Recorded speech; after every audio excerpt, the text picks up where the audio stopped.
Israel ने बताया है कोविड के नए वेरिएंट से संक्रमित होने से 2 लोगों में बुखार, सिरदर्द और मांसपेशियों में कमजोरी के हल्के लक्षण पाए गए। इसराइल के अनुसार मरीजों को किसी विशेष इलाज की जरूरत नहीं पड़ी। देश के स्वास्थ्य मंत्रालय के डायरेक्टर जनरल ने बताया कि इस वेरिएंट की उत्पत्ति शायद इजराइल से ही हुई। कोरिया रोग नियंत्रण एवं रोकथाम एजेंसी ने बुधवार को बताया कि दक्षिण कोरिया में पिछले 24 घंटे में कोविड के रिकॉर्ड 4,741 नए मामले सामने आए हैं। एसोसिएटेड प्रेस के मुताबिक महामारी की शुरुआत के बाद से दक्षिण कोरिया में कोविड से सर्वाधिक 293 दैनिक मौतें मंगलवार को दर्ज हुई हैं। देश में कोविड से अब तक 11,502 जाने जा चुकी हैं।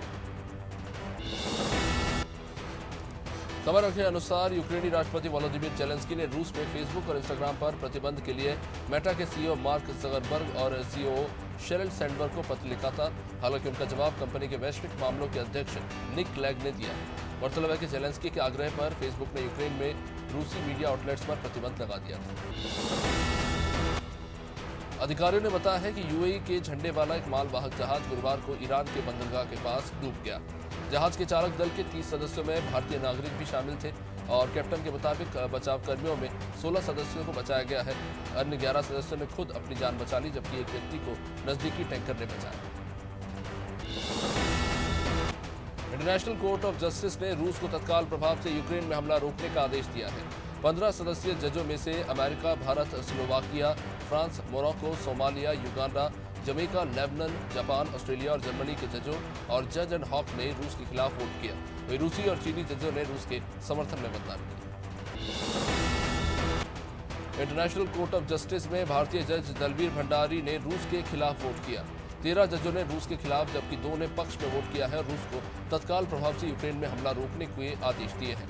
इससे पहले भारत ने यूक्रेन पर रूस मामले पर यूएनएससी व यूएन महासभा की वोटिंग से परहेज किया था।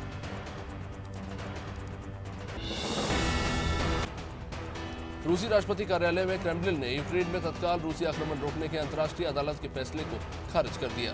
क्रेमलिन के प्रवक्ता दिमित्री पेस्कोव ने कहा कि हम इस फैसले पर विचार नहीं कर सकते। उन्होंने कहा कि दोनों पक्षों को इस फैसले को लागू करने के लिए सहमत होना पड़ेगा।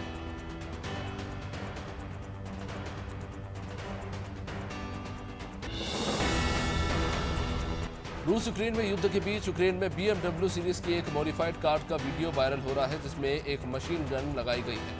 रिपोर्ट्स के अनुसार कार के पिछले हिस्से में लगी मशीन गन सोवियत संघ के समय की NSB 12x108 mm की है। कार के पिछले हिस्से में यूक्रेन का राष्ट्रीय ध्वज भी लगा हुआ दिख रहा है। यूक्रेनी राष्ट्रपति वोलोदिमीर जेलेंस्की द्वारा अमेरिकी कांग्रेस को संबोधित किया जाने के बाद अमेरिकी राष्ट्रपति जो बाइडेन ने अपने रूसी समकक्ष व्लादिमीर पुतिन को युद्ध अपराधी वॉर क्रिमिनल बताया। उन्होंने यूक्रेन को हथियार वाले ड्रोन समेत 80 करोड़ के हथियारों की पेशकश की। रूसी मीडिया एजेंसी के अनुसार पुतिन के प्रवक्ता दिमित्री पेस्कोव ने बाइडेन के बयान को अस्वीकार किया है। यूक्रेनी विदेश मंत्रालय ने बताया कि रूसी सेना ने देश के मारियोपोल शहर में एक थिएटर पर बुधवार को शक्तिशाली बम गिराया। डेप्यूटी मेयर सर्गेई ओरलाव ने बताया कि इमारत में 1000 से 1200 लोग शरण लिए हुए हैं। रूसी रक्षा मंत्रालय ने कहा कि उसकी सेना ने नहीं बल्कि दक्षिणपंथी यूक्रेनी मिलिशिया ने ये बिल्डिंग गिराई। मारियोपोल यूक्रेन में 1000 लोगों से भरे थिएटर पर यह बम गिराया गया। ब्रिटिश रक्षा मंत्रालय ने यूक्रेन की स्थिति पर नए अपडेट में कहा है कि यूक्रेन पर रूसी हमला सभी मोर्चों पर काफी हद तक रुका हुआ है। मंत्रालय के अनुसार रूसी बलों ने हाल के ही दिनों में जमीन, समुद्र और हवा में बहुत कम बढ़त पाई है और उन्हें भारी नुकसान उठाना पड़ रहा है। यूक्रेनी क्षेत्र का ज्यादातर हिस्सा यूक्रेनी हाथों में। यूक्रेनी media outlet the Kyiv independent के मुताबिक यूक्रेन और रूस ने युद्ध खत्म करने के लिए संभावित शांति मसौदा तैयार कर दिया है। मीडिया आउटलेट ने एफटी के हवाले से लिखा है कि मसौदे में यूक्रेन द्वारा नाटो की सदस्यता की महत्वाकांक्षा छोड़ने और अपनी सेना पर एक सीमा तय करने पर रूसी सैनिकों की वापसी और संघर्ष विराम शामिल है। आईपीएस अधिकारी अरुण बोथरा ने मटर से भरे बैग की तस्वीर ट्विटर पर शेयर की, जो 50,000 से अधिक लाइक्स के साथ वायरल हो रही है। ओडिशा के यातायात आयुक्त बोथरा ने लिखा कि जयपुर एयरपोर्ट पर सिक्योरिटी स्टाफ ने मेरा बैग खोलने के लिए कहा। आईएफएस अधिकारी प्रवीण कस्बा ने प्रक्रिया में लिखा, मटर की तस्करी।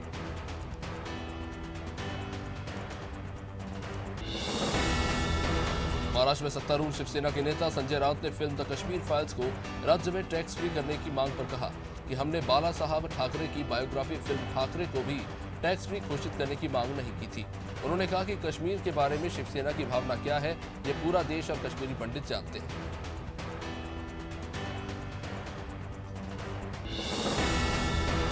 रक्षा अनुसंधान एवं विकास संगठन ने बेंगलुरु में उड़ान नियंत्रण प्रणाली के लिए हाइब्रिड प्रौद्योगिकी के जरिए रिकॉर्ड 45 दिन में 7 मंजिला इमारत का निर्माण किया।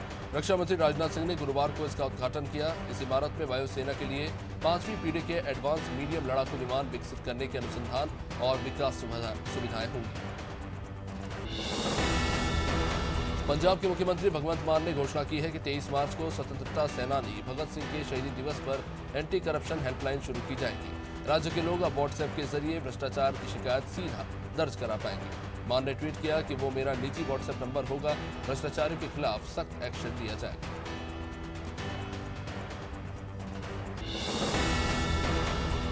आईएमडी ने 9 राज्यों और केंद्र शासित प्रदेशों के लिए हीट वेव और गंभीर हीट वेव की चेतावनी जारी की। 17 से 18 मार्च को राजस्थान और गुजरात के हिस्सों में हीट वेव से लेकर गंभीर हीट वेव की स्थिति का अनुमान है। मध्य प्रदेश, महाराष्ट्र, ओडिशा, आंध्र प्रदेश, तेलंगाना, जम्मू कश्मीर और हिमाचल प्रदेश में हीट वेव की आशंका है। प्रधानमंत्री मोदी ने गुरुवार को लाल बहादुर शास्त्री राष्ट्रीय प्रशासन एकेडमी के कार्यक्रम में प्रशिक्षु आईएएस अफसरों से कहा कि आप लोग फील्ड में काम करने जाएंगे, आपको फाइलों और फील्ड का फर्क समझकर ही काम करना होगा। प्रधानमंत्री ने कहा कि फाइलों में असली फील नहीं मिलेगी, फील्ड के लिए आपको फील्ड से जुड़े रहना होगा।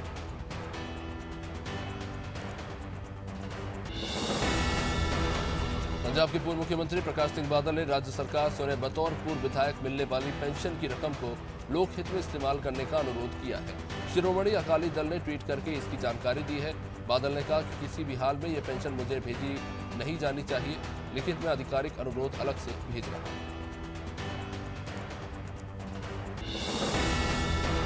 केंद्रीय ग्रामीण विकास राज्य मंत्री साध्वी निरंजन ज्योति ने बुधवार को राज्यसभा में एक लिखित उत्तर में बताया कि प्रधानमंत्री आवास योजना ग्रामीण के 1.75 करोड़ मकानों का निर्माण पूरा हो चुका है। उन्होंने बताया कि इस योजना के तहत 2.28 करोड़ लाभार्थियों को मकान देने की मंजूरी मिली है।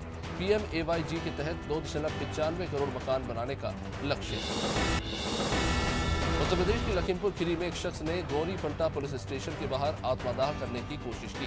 पुलिस के अनुसार इस शख्स ने एक पुलिस अधिकारी पर कुछ स्थानीय लोगों के साथ मिलकर उसे टैक्सी नहीं चलाने देने का आरोप लगाया था और इसी के चलते उसने खुद को आग लगा ली। पुलिस का कहना है कि मामले में आरोपी पुलिसकर्मियों को निलंबित कर दिया गया।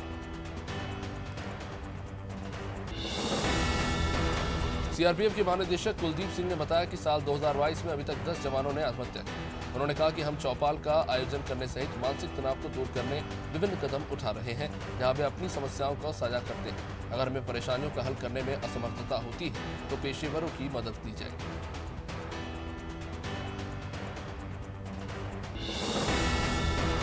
पंजाब में एंटी करप्शन हेल्पलाइन नंबर जारी होने के बाद दिल्ली के मुख्यमंत्री अरविंद केजरीवाल ने कहा कि दिल्ली में हमने एंटी करप्शन हेल्पलाइन जारी की थी, लेकिन प्रधानमंत्री ने ऑर्डर जारी कर हमारी एंटी करप्शन ब्रांच ही छीन ली। केजरीवाल ने कहा कि आज़ादी के 75 साल बाद भी आम आदमी किसी दफ्तर में अपना काम कराने जाता है तो उससे रिश्वत मांगी जाती है।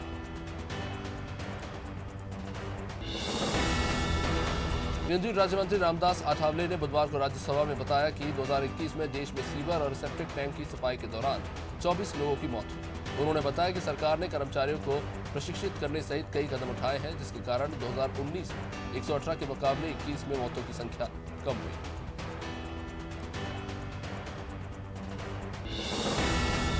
रेल मंत्री अश्विनी वैष्णव ने बताया कि भारतीय रेलवे के कम राजस्व को देखते हुए वरिष्ठ नागरिकों को मिलने वाली छूट पर लगी पाबंदी फिलहाल जारी रहेगी। रेल मंत्री ने लोकसभा में बताया कि 2019-20 की तुलना में 2021 में रेलवे की कुल यात्री राजस्व में कमी आई है।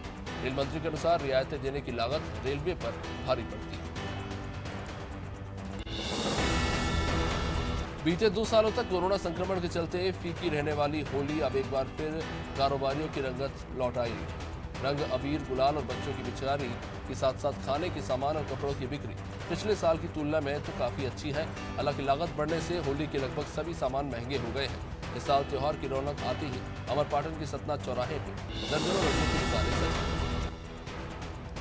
हरिद्वार के सिडकुल थाना क्षेत्र में पुलिस ने विभिन्न वारदातों को अंजाम देने वाले शातिर अपराधियों पर नकेल कसनी तेज कर दी। पुलिस ने एक फैक्ट्री से लाखों रुपए का पीतल उड़ाने वाले कुल 4 शातिर चोरों को गिरफ्तार किया है। साथ ही पुलिस ने एक अन्य मोबाइल चोर और एक युवक को चाकू के साथ गिरफ्तार किया। सभी का संबंधित धाराओं में चालान बनाया गया है। हरिद्वार रोड की रोड स्थित एक गांव में एक नाबालिग बालक से कुकर्म का मामला सामने आया है। कुकर्म करते समय नाबालिग बालक की वीडियो भी बनाया गया। वारदात के समय वहां कई युवक मौजूद थे जो घटना की वीडियो बना रहे थे। यही घटना के समय मौजूद युवकों के द्वारा वीडियो को वायरल भी कर दिया गया है। पुलिस ने पीड़ित बालक के पिता की शिकायत पर मामला दर्ज किया है। हालांकि आरोपी फरार। त्योहार के मद्देनजर शांतिपूर्ण होली के उद्देश्य से जिले में उप महानिरीक्षक और वरिष्ठ पुलिस अधीक्षक जितेंद्र सिंह मीणा और अतिरिक्त पुलिस अधीक्षक ओम प्रकाश शर्मा के मार्गदर्शन और राजपत्रित पुलिस अधिकारियों के नेतृत्व बस्तर पुलिस के द्वारा होली त्योहार के मद्देनजर बंदोबस्त व्यवस्था की गई। शहर में संवेदनशील क्षेत्रों की पहचान करके कुल 50 से अधिक फिक्स पॉइंट पर पुलिस तैनात की गई।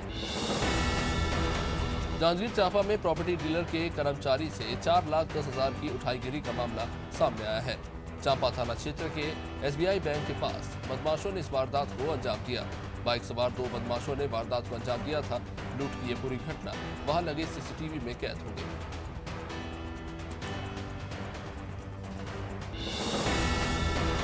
जशपुर में मीतानीनों के प्रशिक्षण केंद्र में रात के 11 बजे घुसकर युवक ने जानलेवा हमला किया। इसके बाद घायल महिलाओं को कांसाबेल स्वास्थ्य केंद्र में भर्ती कराया गया। हमलावरों ने डंडे से ये हमला किया था। 100 से अधिक महिलाओं को यहां पर प्रशिक्षण दिया जा रहा था, लेकिन कोई सुरक्षा व्यवस्था नहीं की गई। कोई सुरक्षाकर्मी तैनात नहीं। भिंड में बीजेपी नेताओं के साथ किसान भी द कश्मीर फाइल्स देखने पहुंचे थे। फिल्म देखने के बाद भाजपा युवा मोर्चा के जिला अध्यक्ष विक्रम सिंह कुशवाहा ने फिल्म की तारीफ करते हुए कहा कि फिल्म सच्ची घटना पर बनी। उन्होंने कहा कि जो कश्मीरी पंडितों को कश्मीर से निकाला गया उन्हें फिर से पुनर्स्थापित किया जाएगा।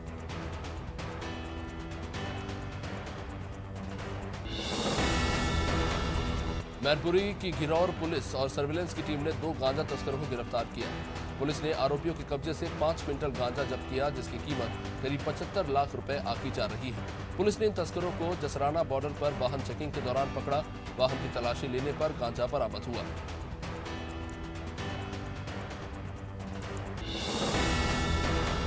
मझगवा के सामुदायिक स्वास्थ्य केंद्र में डॉक्टरों की मनमानी सामने आई है।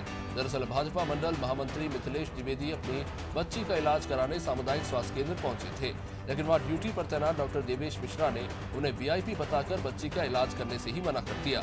महामंत्री ने दोबारा इलाज करने की बात कही तो डॉक्टर साहब बदसलूकी पर आ गए। मध्य प्रदेश के नगरीय विकास मंत्री भूपेंद्र सिंह गुरुवार को नई दिल्ली पहुंचे, जहां उन्होंने केंद्रीय आवासीय और शहरी मंत्री हरदीप सिंह पुरी से मुलाकात की। इस दौरान सिंह ने प्रधानमंत्री आवास योजना की अवधि मार्च 2024 तक बढ़ाने का आग्रह किया। पुरी ने कहा कि CM शिवराज के नेतृत्व में मध्य प्रदेश में शहरी विकास योजनाओं का बेहतर क्रियान्वयन हो रहा है। वहीं राज्य की सभी नदियां और जल स्रोतों को प्रदूषण से 100% मुक्त रखने की बात कही गई।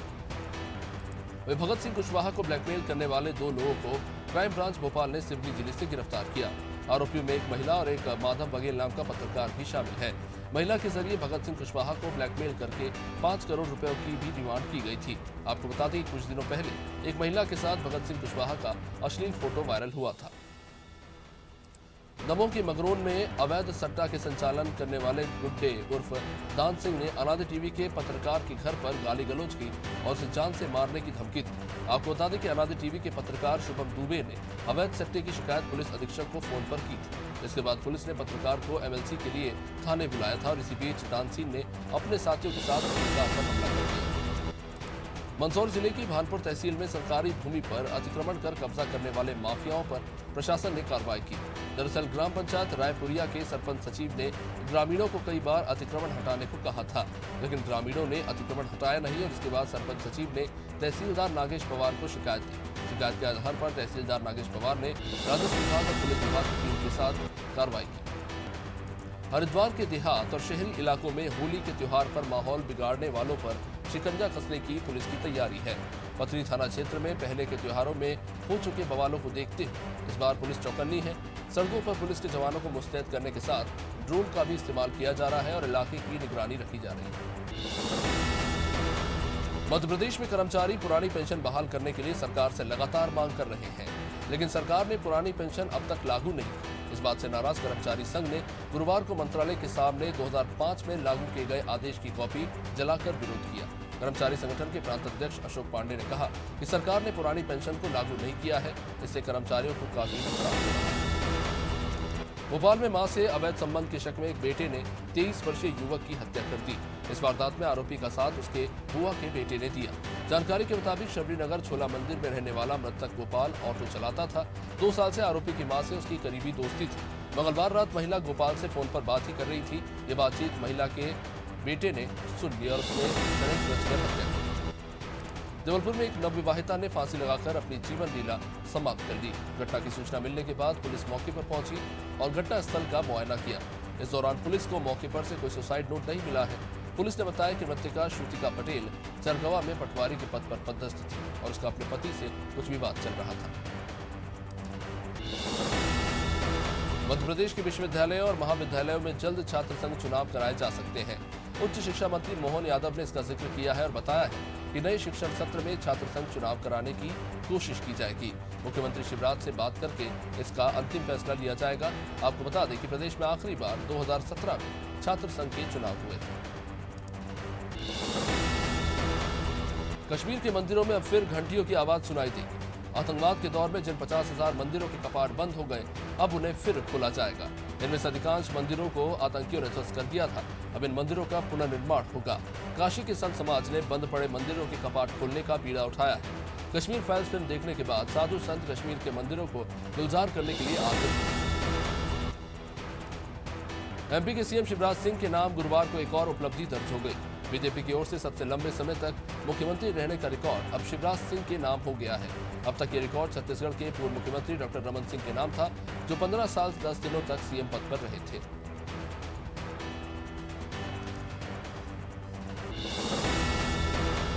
यूक्रेन युद्ध के कारण अमेरिका और पश्चिमी देशों की पाबंदियों से जूझ रहा रूस क्रूड ऑयल के लिए नए ग्राहक तलाश रहा है। अपनी सहूलियत और जरूरत के हिसाब से भारत ऐसे करार की ओर बढ़ रहा है। इससे न केवल महंगे क्रूड के बोझ से राहत मिलेगी, बल्कि रुपए की कीमत भी बढ़ेगी। अब इन सब वजहों से भारत रूस की क्रूड डील लेने के करीब है। रूसी क्रूड डील में खास बात यह है कि तेल का भुगतान डॉलर की जगह भारतीय रुपए में होगा। भोपाल में सीएम शिवराज सिंह ने 31वीं राष्ट्रीय सीनियर कैनो स्प्रिंट चैंपियनशिप में 7 स्वर्ण पदक जीतने वाली कावेरी ढीमर 11 लाख रुपए का चेक दिया। सीएम ने निवास कार्यालय स्थित सभागार में कावेरी को चेक देते हुए कहा कि खेलते जाओ, जीतते जाओ। राज्य सरकार हर कदम पर आपके साथ है।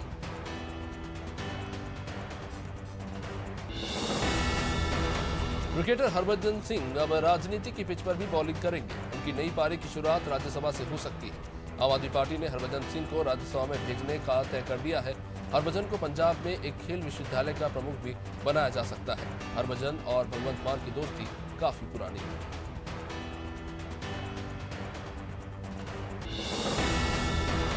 इस बार बढ़ती हुई महंगाई ने होली के रंगों को भी थोड़ा फीका कर दिया।